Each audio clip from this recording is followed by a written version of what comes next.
Buenas noches, buenos días, buenas tardes. Capullí, César Vallejo y su tierra, gracias a Danilo Sánchez León, a miembros del comité organizador y a todos quienes dan vida a este evento mundial, Niños del Mundo, primer Congreso Internacional Vallejo y la Infancia. Las dimensiones de la literatura infantil. En esta charla echaremos un vistazo por dos de las extensas dimensiones que nos invitan a entrar a la reflexión sobre la importancia de la literatura para el desarrollo cerebral de los humanos, sobre todo de los niños comprendidos en lo que llamamos primera infancia. Entiendo que son dos grandes dimensiones que los educadores tenemos, me atrevo a decir, la obligación de investigar y conocer. Por un lado, nos encontramos con la literatura. Brevemente podría decir que es el arte de organizar las letras para que nos cuenten una historia. Y por otro lado, tenemos a la lectura, en este caso las lecturas que hacen las infancias. Quiero recordar que la palabra infancia refiere a las diversas y plurales formas de ser niño, que varía de acuerdo a los tiempos, lugares, circunstancias en las que se desarrolla, y que llamamos primera infancia al periodo que comprende desde la vida intrauterina hasta los 6 años de edad. ¿Qué es la literatura y cuál es su origen? Originalmente significaba el uso de letras y escrituras. Para mí es en primer lugar pensamiento, esencia, creatividad, representada por signos, letras, que bueno, también es creatividad del ser humano. No existirían los diferentes géneros de la literatura, cuentos, poesías, etcétera, si no existieran quienes los conciben y gestan en sus mentes.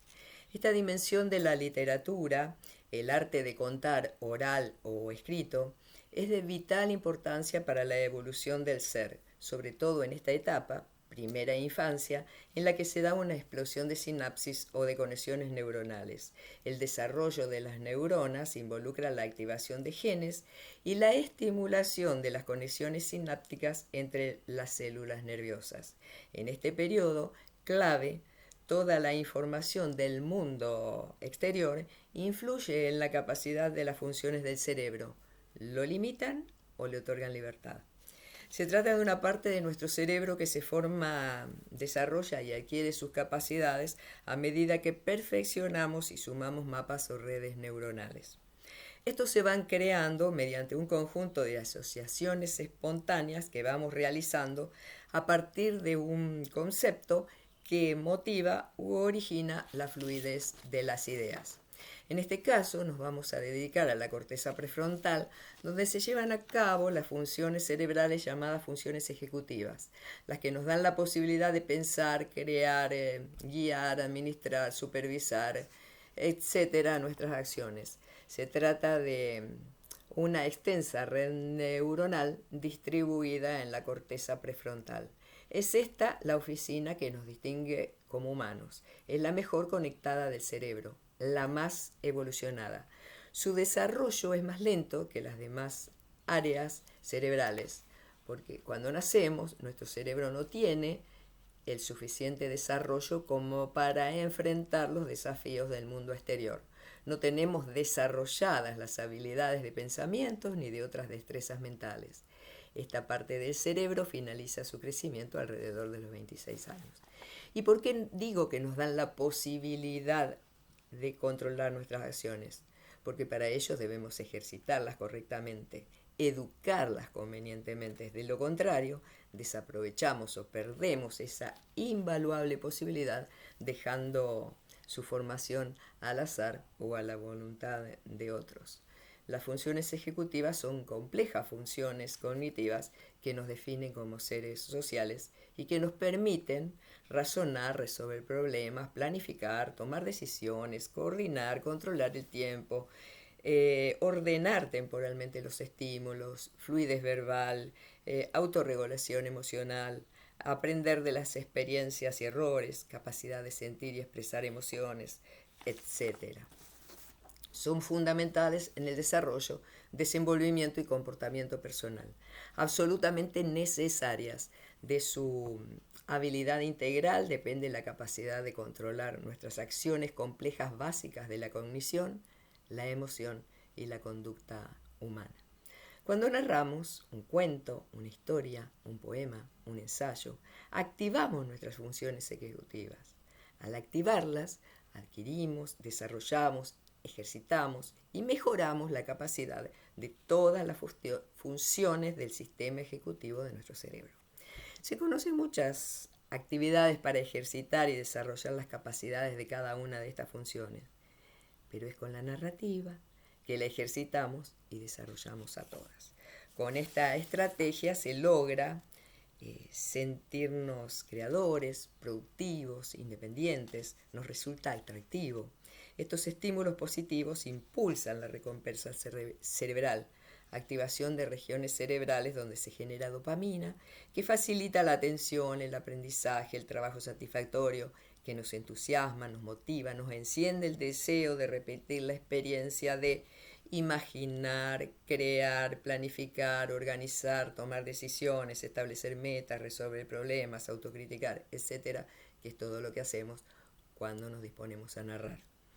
Para educar a un niño deberíamos partir de la premisa de que es indispensable para la construcción de su vida que aprenda a educar sus funciones ejecutivas y a desarrollar sus habilidades emocionales que se encuentran, como todo su cuerpo, en crecimiento y formación.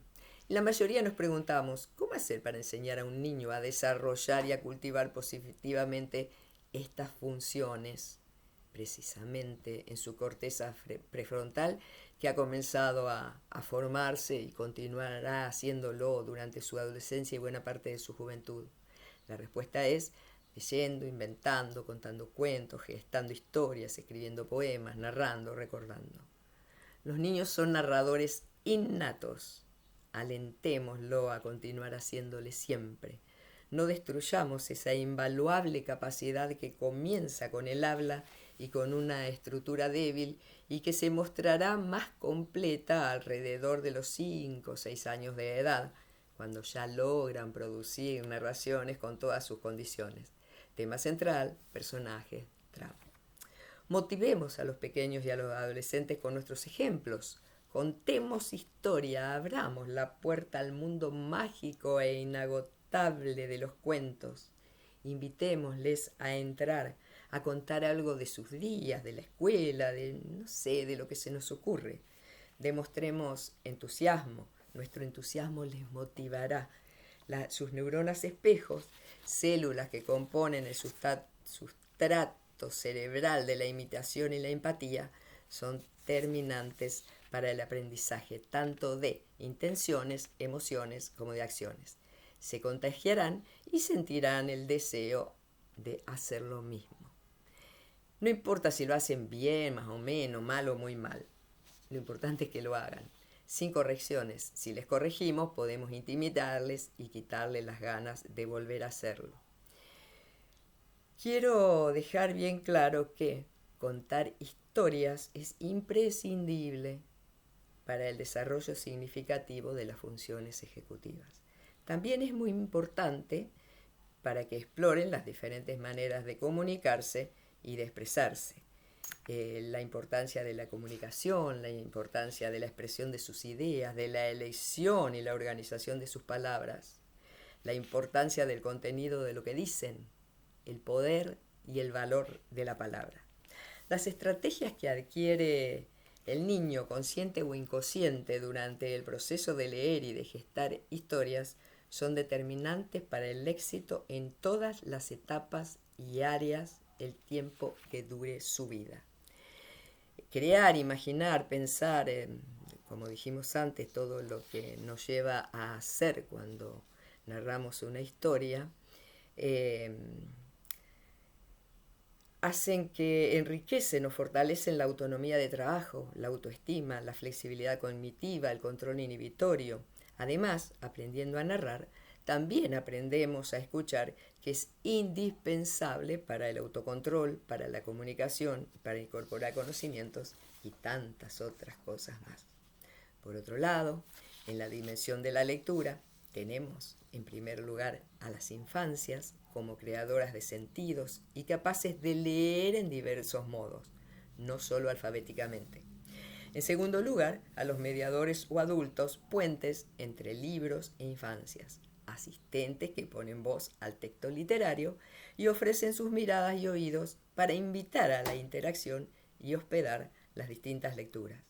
Y por último, a la literatura infantil como una ventana con vista al mundo. Los niños comprendidos en la etapa de la primera infancia no conocen nada o muy poco de lectoescritura. Es por ello que no buscará ni seleccionará material literario, porque no está capacitado como para hacerlo. Entonces, porque es en esta etapa en donde estamos adquiriendo esas capacidades, y es aquí, en esta etapa, que adquiere vital importancia la función del mediador de lectura.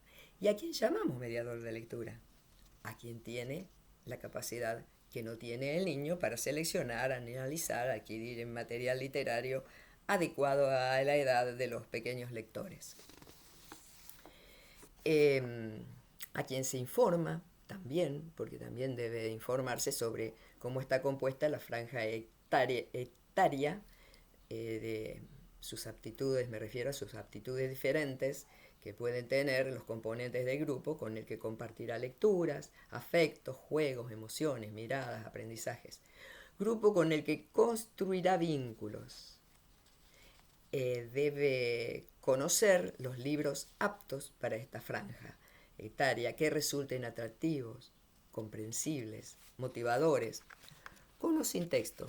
Si tienen texto, es preferible que sean cortos, historias sencillas, agradables, alentadoras, dado a que los pequeños comprendidos en la primera infancia cuentan con escaso tiempo de concentración.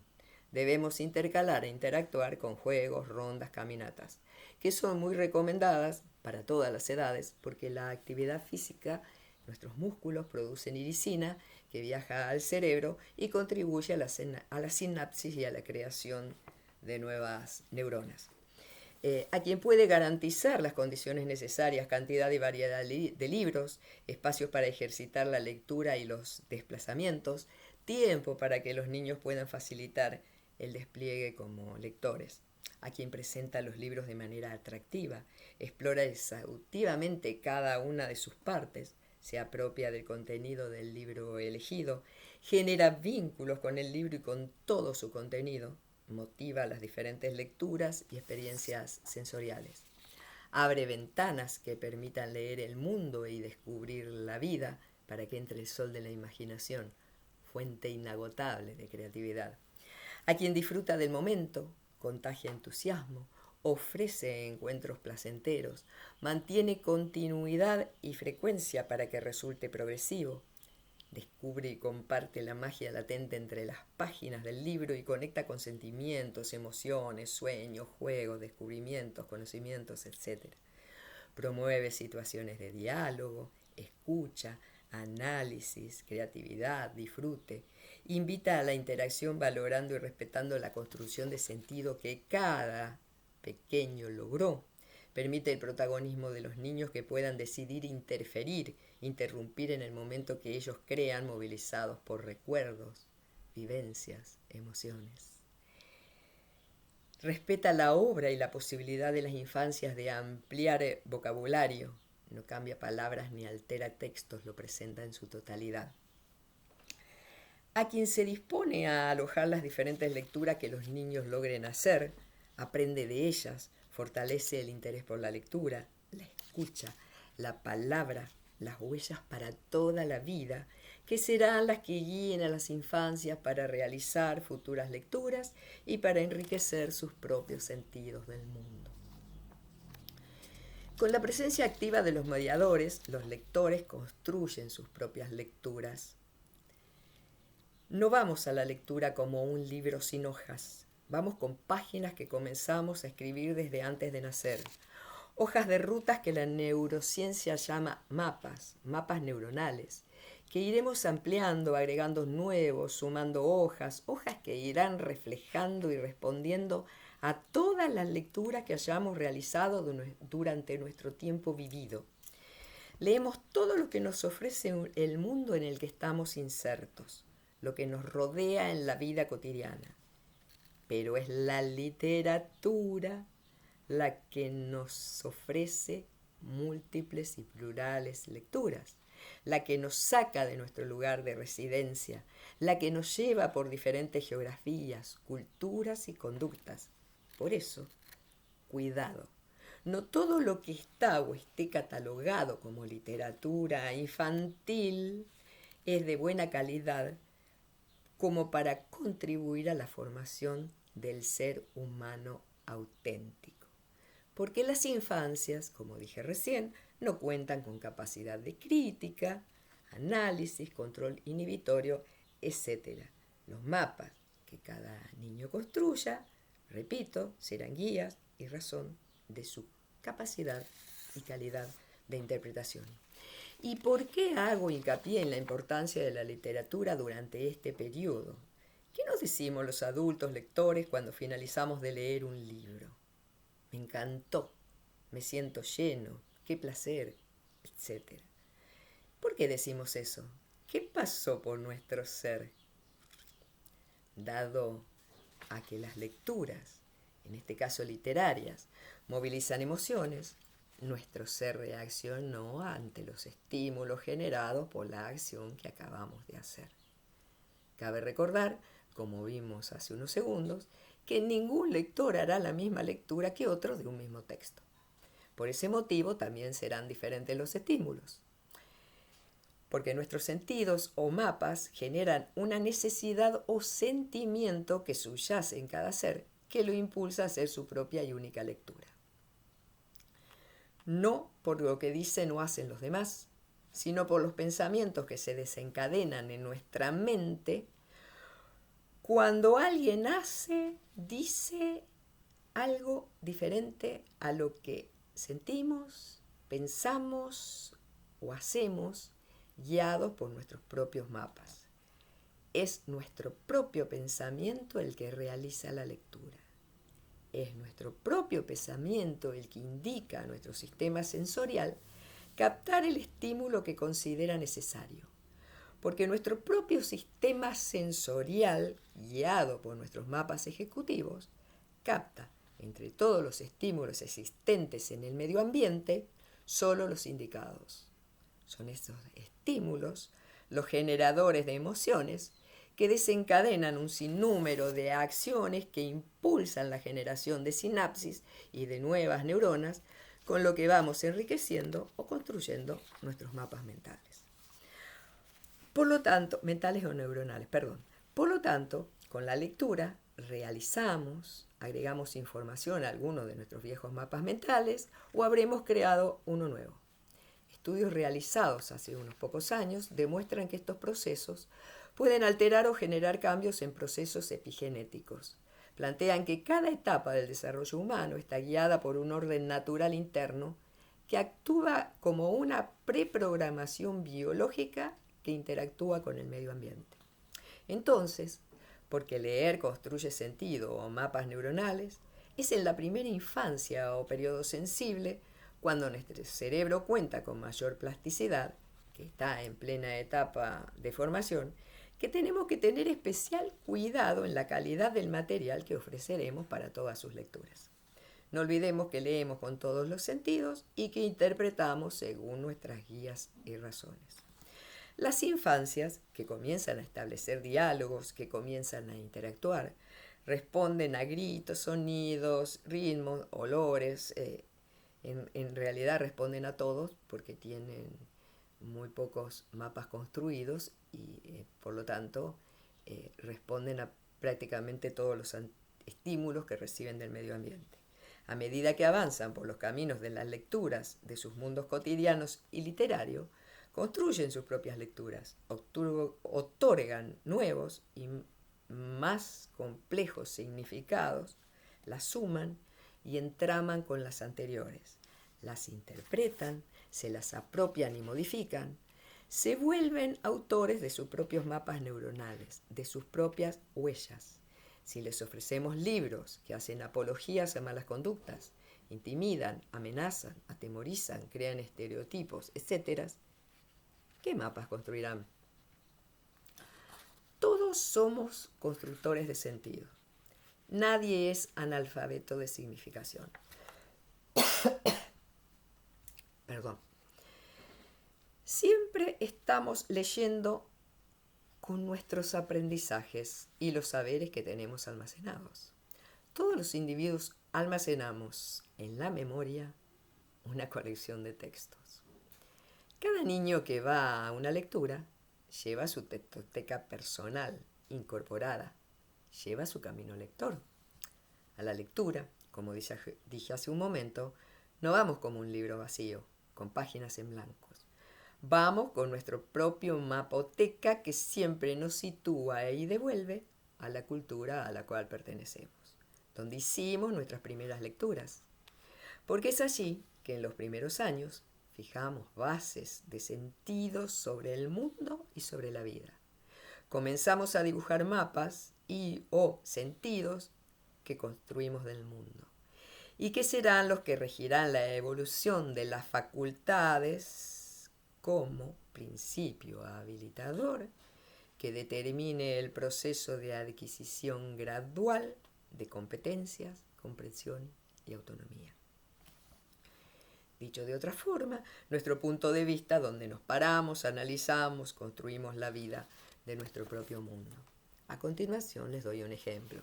Si yo, niña, cuando salí con mi mamá a la calle, hice una lectura de la sociedad y la sentí agresiva, intolerante, impaciente, violenta, con delincuentes, integrantes de esa sociedad. Después en mi casa vi en las pantallas o noticieros que mostraban escenas iguales o similares a las que pude apreciar personalmente. Más tarde, en la escuela, leímos un libro que cuenta de invasiones, guerras, maltratos, monstruos, madrastras crueles, brujas espantosas. Por todas esas lecturas me siento mal, amenazada, atemorizada, enojada, ansiosa. Ya no quiero volver a salir de mi casa.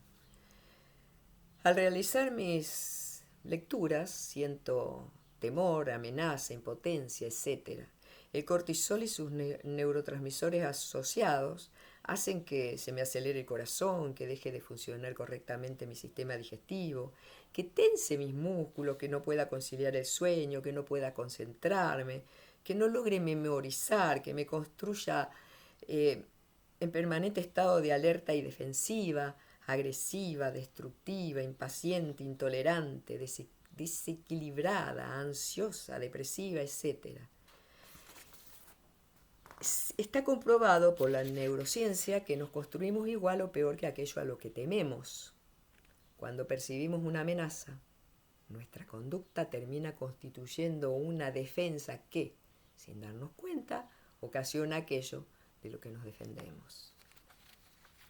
Si por el contrario en la calle realicé las mismas lecturas que en el caso anterior, pero ahora estoy leyendo un libro con palabras e imágenes que me habla de un mundo que quisiera habitar, que me motiva a soñar, a imaginar con personajes pacíficos, tolerantes, amables, pacientes, educados. Al realizar esta lectoescritura siento placer, alegría. La dopamina, la serotonina, etcétera, entre otras hormonas o neurotransmisores del placer y la alegría, equilibran el estado de mis emociones. El equilibrio emocional hará que me construya pacífica, tolerante, equilibrada, paciente, constructiva. Y es posible también que reciba la llamada recompensa cerebral que me encenderá el deseo de repetir una y otra vez lecturas de los libros similares a este. Ninguna emoción es mala. Todas debemos vivirlas, pero debemos lograr el equilibrio. El estado emocional o equilibrio emocional cumple un rol fundamental en las destrezas mentales. Además, es más que necesario para permitir el desarrollo del cerebro humano, del córtex prefrontal, donde se llevan a cabo las funciones ejecutivas. Las habilidades emocionales marcan una gran diferencia en la vida de las personas.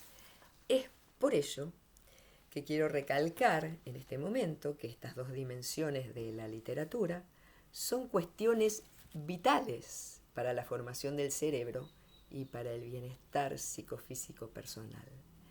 Es una cuestión de interés vital. En la literatura encontramos muchos salvavidas. Cuidado, no todos flotan por aguas que reflejan auténtica humanidad. Esta etapa, la de las infancias, es la mejor oportunidad. No la dejemos pasar. No permitamos que el viento de la distracción o de la globalización la arrastre a su antojo.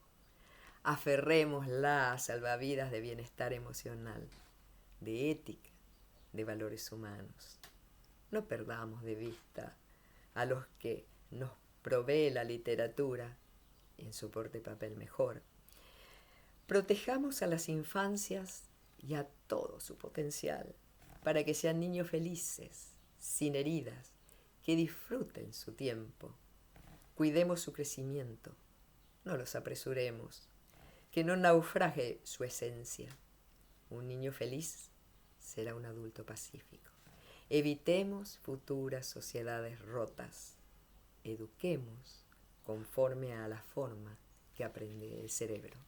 Para finalizar, les quiero dejar mi deseo para estas Navidades y futuras fiestas, que reitero, deseo que en esta próxima Navidad, en estas próximas fiestas, la luz del Creador nos guíe para reflexionar con gratitud sobre el pasado y a involucrarnos y comprometernos con todas nuestras mejores intenciones y conocimientos para contribuir a la formación de construir, para poder contribuir a construir un mundo, un futuro en paz, que es lo que todos los niños merecen, en definitiva lo que todos los humanos merecemos.